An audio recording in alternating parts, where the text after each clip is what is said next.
So keeping with the theme of transferring my favorite Dark Souls 3 characters over to Elden Ring, I've essentially recreated my favorite knight character and made him absolutely disgusting in a very fun way. This character can nuke people with a magic dancing greatsword, blow people up with a cannon fashioned from a jar, bring about the apocalypse from a literal dimension of blood and kill your enemies without even a line of sight on them, and use a great rune to buff PvE that can turn the tide of an invasion. This is the true power of a strength and arcane hybrid build. Way back in Dark Souls 3, the Executioner's Greatsword was my baby, my beloved. I love that weapon so much despite it being outclassed by several other strength weapons. But nonetheless, it was my weapon of choice for Sir Rydwin, who was in fact my favorite knightly character of Dark Souls 3. But when I finally happened upon it upon defeating Elemer of the Briar in Elden Ring, lo and behold, it had a 23 arcane requirement. A perfectly good strength weapon, ruined by this filthy stat that I didn't really know what it did at the time. So I made a whole new character named Fallen Rydwin, whose stats were specifically designed to wield the Marias Executioner sword. And its scaling was bugged upon launch, meaning that the 23 arcane it required to wield did not provide any sort of damage scaling. But then they released a patch in which they fixed the arcane scaling, and it does just okay damage. Just okay, but we'll take it. So Fallen Rydwin is a rune level 72 plus 16 plus 6 somber smithing stone build. I get a lot of activity pretty much anywhere on the Altus Plateau, but I like invading legacy dungeons more than the open world, and I find I get the most activity at the Shaded Castle and Volcano Manor.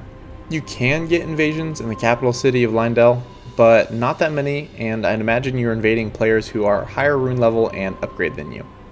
Like any good invader build, I have an obscene amount of vigor because I enjoy being alive when I invade.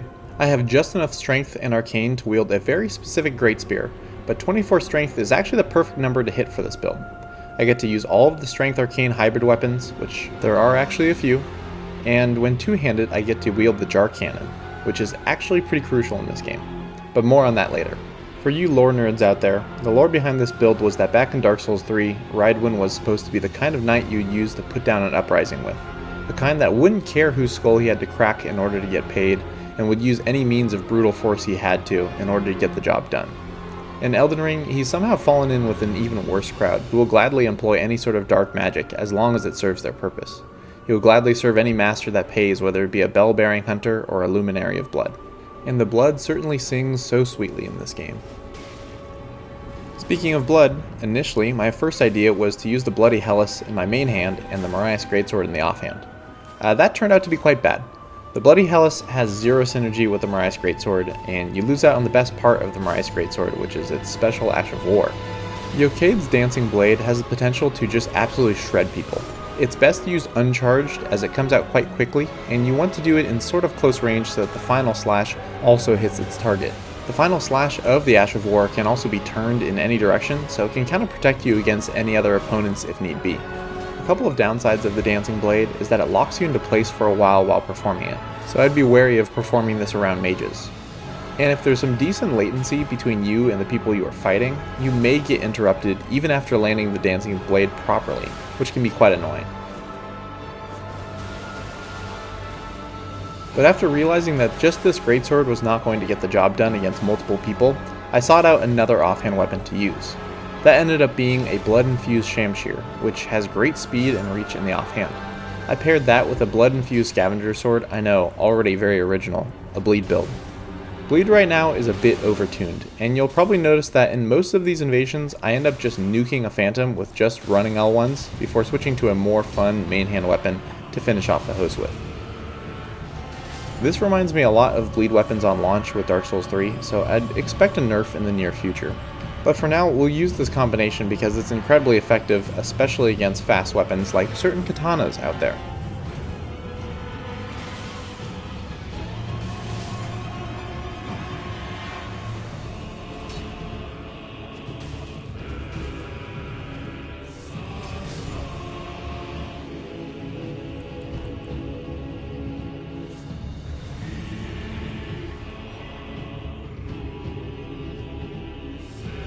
My biggest issue with the Marias Greatsword though was its lack of synergy with my bleed inflicting offhand weapons. So I started using blood infused Great Stars, which is a great hammer that has innate bleed. Grey Hammers have actually been a pleasant surprise in this game. Their one-handed R1s have a nice quick startup and good horizontal range. It also has decent and heavily damaging jumping attacks. Meanwhile, blood-infused Great Stars inflicts a large amount of blood buildup on every hit, and a bleed out on one R1 of Great Stars true combos into another. This weapon can also have some very interesting Ashes of War attached to it.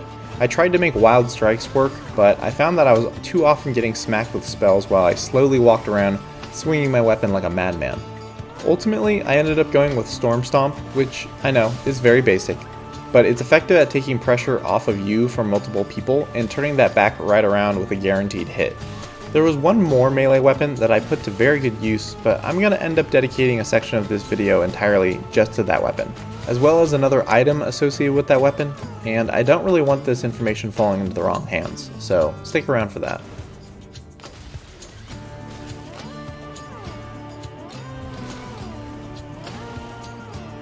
Now, let's talk about the two legacy dungeons that Rydwen tends to invade in, those being the Volcano Manor and the Shaded Castle. Volcano is a very fun level with a lot of rooftop combat, but unfortunately no hosts or phantoms ever go on the roofs. And it's like all I want them to do is go on the roof so I could like fight them on a precarious ledge, but no, everyone just either stays on the main path or they hide out in the little room with the grace point and spam rivers of blood at you while you try to get in there and fight them. I'm still trying to figure out just how to invade this level. Like, I think there might be certain points later on the level that I can try to invade to get more interesting locations, but for right now it's kind of just right outside this grace point is where you get the most activity.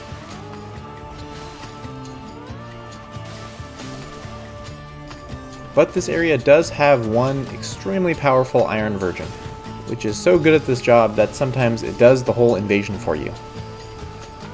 And because it's one of those powerful enemies in a level, it can hit you very, very easily, and it will because it does that spin-a-rune attack. So you gotta give it space, and sometimes when you get it space, it just kills everyone, and that's the invasion. Good job.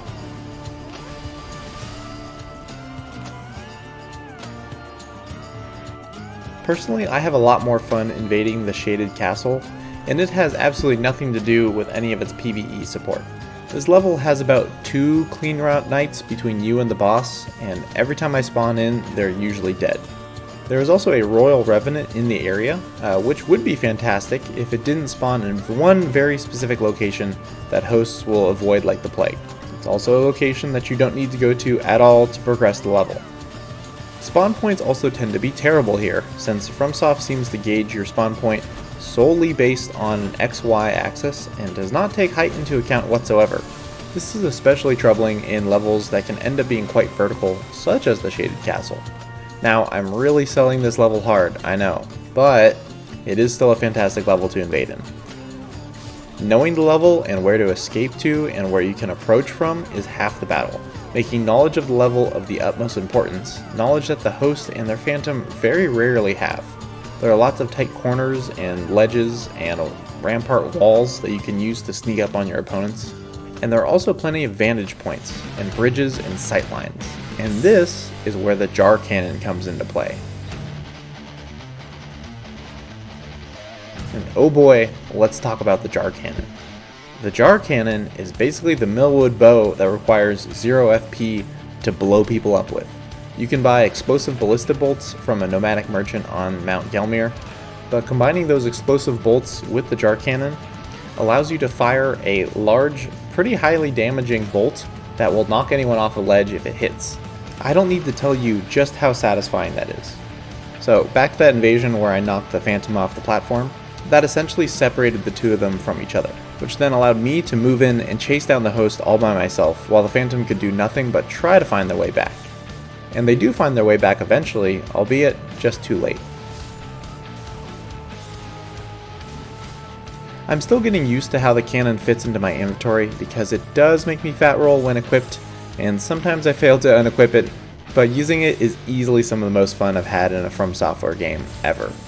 Going forward, it's going to be very hard for me to not have at least 23 strength on a build, which is the minimum amount of strength you need to two-hand the jar.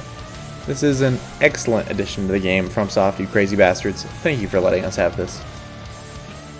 So I thought this build was pretty much complete, but there was one more piece I had neglected until now. Using the Mimic Tier, Mohg's Shackle, and like 20 rune arcs, I finally was able to defeat Luminary Mohg at rune level 72, and in doing so I required Mohgwyn's Ritual Spear and his Great Rune.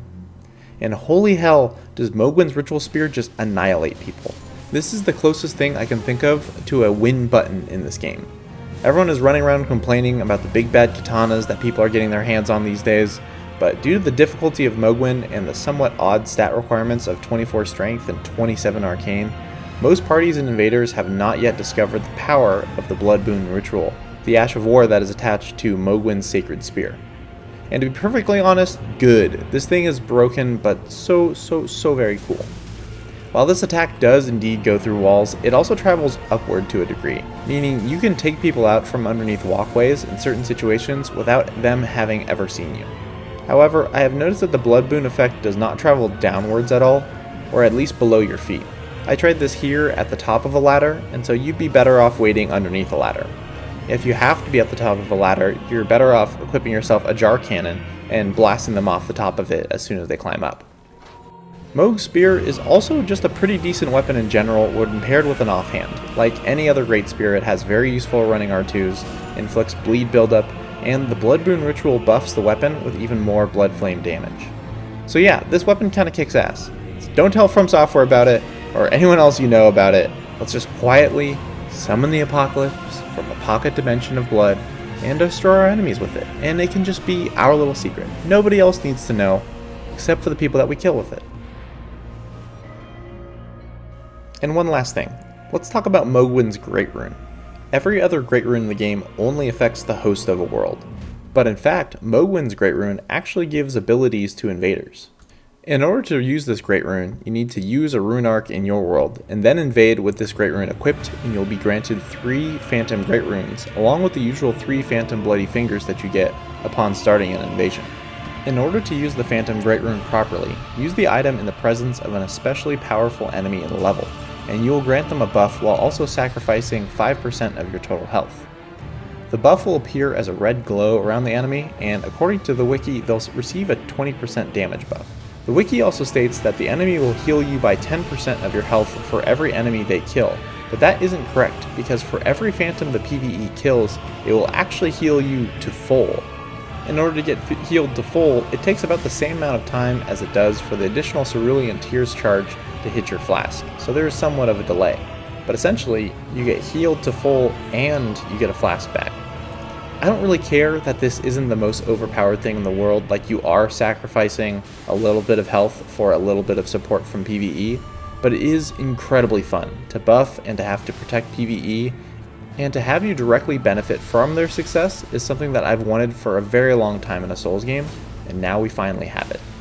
Sometimes it can really feel like FromSoft doesn't care about invaders at all, or care about the PvP experience, but then there's always something like this, something that made you think, wow, someone at From Software understood what an invader does and put this in the game, and it works really well.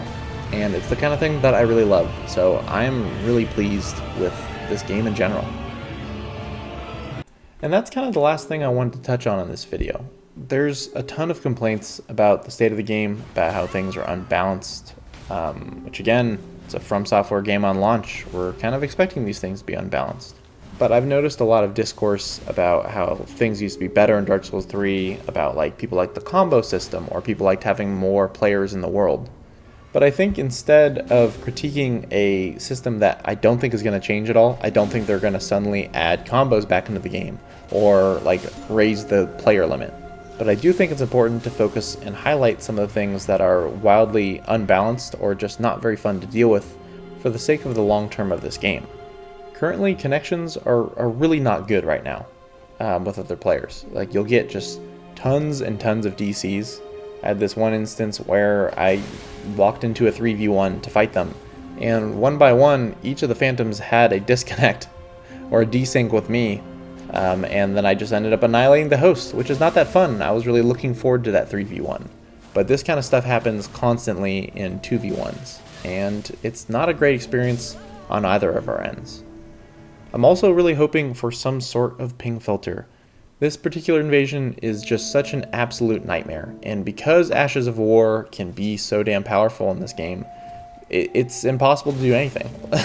Maybe a ping filter is wishful thinking, but it is really irritating to invade parties like this, where you can't tell when they're animating and they're doing something so large that you need to be able to see it coming in order to dodge it. And that's something I feel like we as a community should focus on, bringing light to technical issues that are going to plague this game for the long run. Instead of just complaining about the current meta, oh, bleed is too powerful, like, they'll fix bleed at some point. They did the same thing with Dark Souls 3, they'll get around to it in this game, I'm really not worried. But everyone just wants to complain about how good bleed is right now. Anyways, that's my little spiel. Let's focus on the long-term issues rather than the immediate short-term.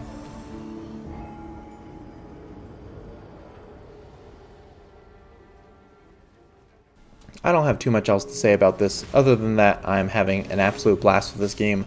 Like, I can't tell you just how many invasions that I'm getting that are just like putting a huge smile on my face. And with just so many different builds, so many different new players, new people playing the game, it's really fantastic. So I hope you guys are having as much fun with this game as I am. And that's about it for me, guys. Thanks for watching, and I'll see you in the next one.